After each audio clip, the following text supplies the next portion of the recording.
ہر سال جب بھی رمضان آتا ہے تو ہمیں ایک نئی موٹیویشن ہوتی ہے کہ اس رمضان ہم نے کوئی پکوڑے سموسے نہیں کھانے اور ہم اپنا وزن کم کرنے جا رہے ہیں. لیکن حقیقت یہ ہے کہ بہت سے لوگ رمضان میں وزن کم کرنے کی بجائے اپنا وزن بڑھا لیتے ہیں. رمضان صبر، عادت اور خود کو بدلنے کا ایک مہینہ سمجھا جاتا ہے، ایک ایسا وقت جب انسان صرف بھوکا نہیں ہوتا بلکہ اپنی عادتوں، اپنی سوچ اور اپنی زندگی کے طریقے کو بھی بدلنا چاہتا ہے. مگر ایک سوال اکثر نظر انداز ہو جاتا ہے، کیا ہم اپنے جسم کے ساتھ بھی انصاف کر رہے ہیں؟ دن بھر کا روزہ اصل میں جسم کے لیے ایک قدرتی ریسیٹ ہے. میٹابولزم بدلتا ہے، ہارمونل پیٹرن بدلتے ہیں اور یہی وہ لمحہ ہوتا ہے جہاں سے صحت مند تبدیلی شروع ہو سکتی ہے.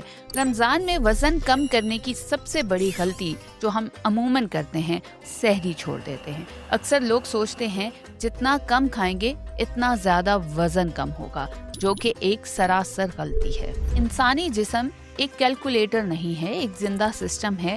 جب آپ سحری چھوڑ دیتے ہیں تو جسم کو لمبے وقت تک کوئی انرجی نہیں ملتی. اس صورتحال میں جسم ایک سروائیول موڈ میں چلا جاتا ہے، جسے سادہ زبان میں اسٹارویشن رسپانس کہا جاتا ہے. اس موڈ میں جسم میٹابولزم سست کر دیتا ہے، کیلوریز کو برن کرنے کی جو سپیڈ ہے وہ بھی کم ہو جاتی ہے اور فیٹ برننگ ریٹ جو ہے وہ اس وجہ سے کم ہو جاتا ہے. مسلز ٹوٹنا شروع ہو جاتے ہیں، یعنی آپ کا جسم وزن کم کرنے کی بجائے انرجی کو بچانے لگتا ہے، اپنی انرجی سیو کرنے پہ چلا جاتا ہے. تاہم جب سحری میں پروٹین لی جاتی ہیں جیسے کہ انڈا، کباب یا قیمہ وغیرہ، تو جسم کو امائنو ایسڈز ملتے ہیں جو مسلز کو محفوظ رکھتے ہیں.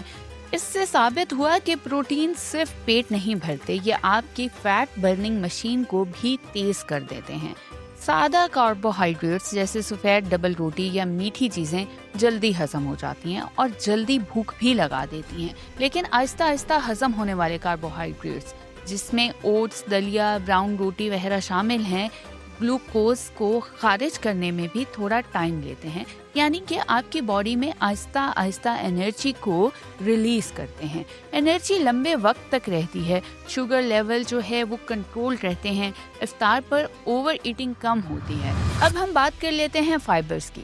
فائبرز پانی جذب کر کے معدے میں جگہ کو تھوڑا سا گھیر لیتے ہیں، یعنی آپ کا جو اسٹمک ہے وہ تھوڑا سا فل ہو جاتا ہے، جس سے پیٹ بھرا بھرا محسوس ہوتا ہے. یہ ڈائجیشن کو بھی بہتر کر دیتا ہے اور آپ کو کانسٹیپیشن سے بھی بچاتا ہے. کانسٹیپیشن ایک ایسا مسئلہ جو رمضان میں ہر دوسرے شخص کو ہو جاتا ہے. اکثر لوگ سمجھتے ہیں کہ انہیں بھوک لگی ہے، حقیقت میں جسم کو پانی کی ضرورت ہوتی ہے.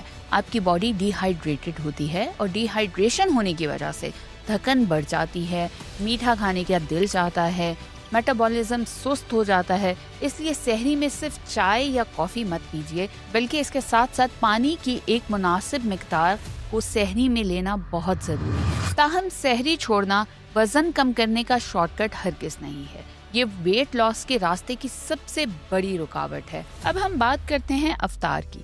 افطار وہ لمحہ ہوتا ہے جب پوری فیملی اکٹھی ہوتی ہے اور کھانے کی دسترخوان بچھتی ہے. افطار کے ٹائم پر آپ اپنی لائف کو بہتر کرنے کا سب سے زیادہ فائدہ اٹھا سکتے ہیں. آپ اپنی روٹین کو چینج کر سکتے ہیں. دن بھر کے روزے کے بعد جسم ایک خاص قسم کے بایولوجیکل حالت میں ہوتا ہے. انسولین لیول کم ہوتے ہیں، فیٹ برننگ تیز ہو رہی ہوتی ہے اور انرجی کے ذخائر استعمال ہو رہے ہوتے ہیں. لیکن جیسے ہی افطار پر بہت زیادہ تیل والی اور ہائی شوگر والی غذائیں کھائی جاتی ہیں تو پورا سسٹم الٹ سکتا ہے. جب آپ خالی معدے پر سموسے، پکوڑے، فرائز جیسی چیزیں کھاتے ہیں تو 3 چیزیں ہوتی ہیں آپ کے ساتھ. ایک تو آپ کی باڈی کو ایک دم سے کیلوریز ملتی ہیں، جس کی وجہ سے وہ فیٹ اور ریفائنڈ کاربز کے کمبینیشن سے جلدی انسولین بنانے لگتا ہے. جسم اسٹور موڈ میں چلا جاتا ہے. انسولین جتنا تیزی سے بڑھتا ہے، فیٹ اسٹوریج اتنی ہی تیزی سے سٹارٹ ہو جاتی ہے. یعنی جو پورا دن روزے میں باڈی فیٹ برن کر رہی تھی، اب وہ فیٹ کی سٹوریج پر چلی جاتی ہے. تاہم کھجور ایک ایسا نیچرل شوگر ہے جو فوری طور پر آپ کو انرجی بھی دیتا ہے اور آپ کی باڈی کو ایک دم سے شاک نہیں دیتا.